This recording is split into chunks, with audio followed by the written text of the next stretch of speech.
Welcome to Alphanumeric, the fiction and poetry podcast featuring pieces selected from the award-winning NonBinary Review. Today, it's What's Inside That Counts by Warren Benedetto. I can't believe I have to miss Pig Day, my twin brother Jeremy complained. He picked at the white medical tape on the back of his hand. The machine next to his bed whirred as it dispensed another drop of clear medicine into the tube attached to his arm. I shrugged. It's just a dead pig, I said, downplaying my own excitement about the dissection plan for class that day. Pig Day was a rite of passage for all the fourth graders in our school, the first time that many of us would ever touch or even see a real live dead thing. Jeremy and I had been looking forward to it all summer, back when the doctors thought he'd be well enough to return to school by the fall.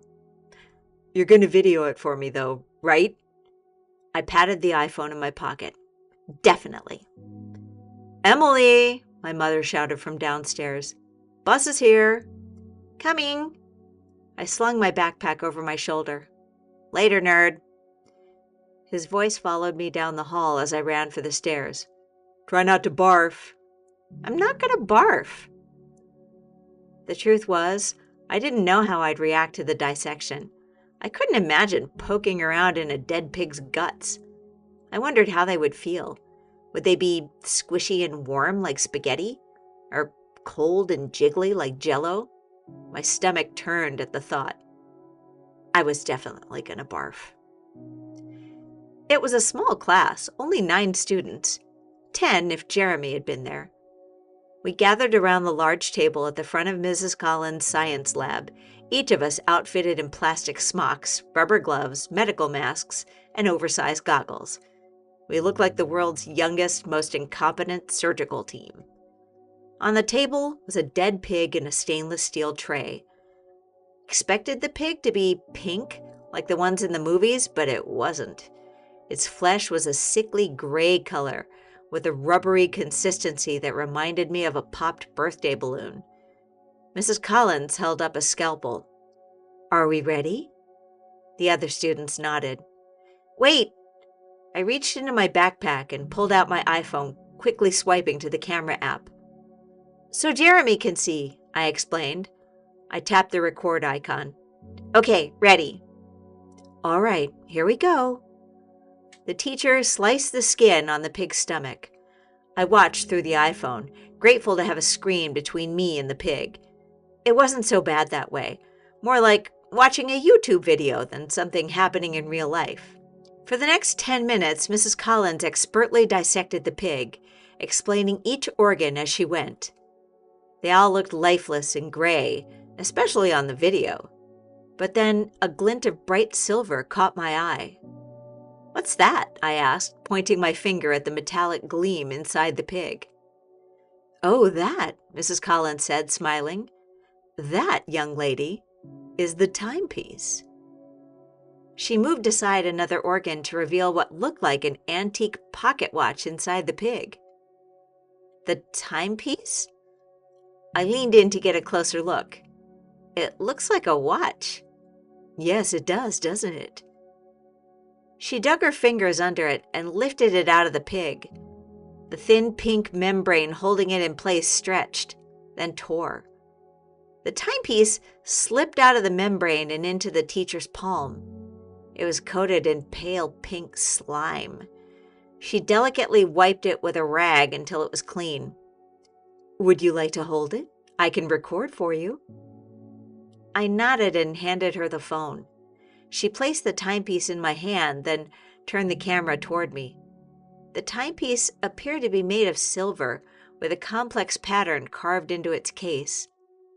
Underneath its clear glass lens was an intricate timekeeping mechanism with dozens of interlocking gears. A needle-thin second hand teetered on an axle in the center, pointing to a series of tick marks rimming the edge. The second hand was still. I watched it intently for a few seconds, hoping it would start moving, but it didn't. It stopped, I said quietly. My throat suddenly felt tight. I looked up at the teacher. Mrs. Collins? Yes, Emily? Do I have a timepiece? Why, of course, we all have a timepiece. Will mine stop? She nodded solemnly. Someday, but not anytime soon. How do you know? Because you're young. You have plenty of time. Now, Mr. Witherspoon, on the other hand, she said, dropping the name of our curmudgeonly old principal. The rest of the students laughed. I didn't. Take it back. I thrust the timepiece at the teacher. I don't want it. Surprised, she lowered the camera and took the timepiece from me. Oh, okay, that's fine. A swell of rage exploded in my chest. I don't want to have a timepiece, I yelled. I don't want any of us to have a timepiece. I hate that thing. I hate it. Tears pooled in the rims of my safety goggles. An awkward silence filled the room. I need to go home, I mumbled, suddenly exhausted. Please, can I go home?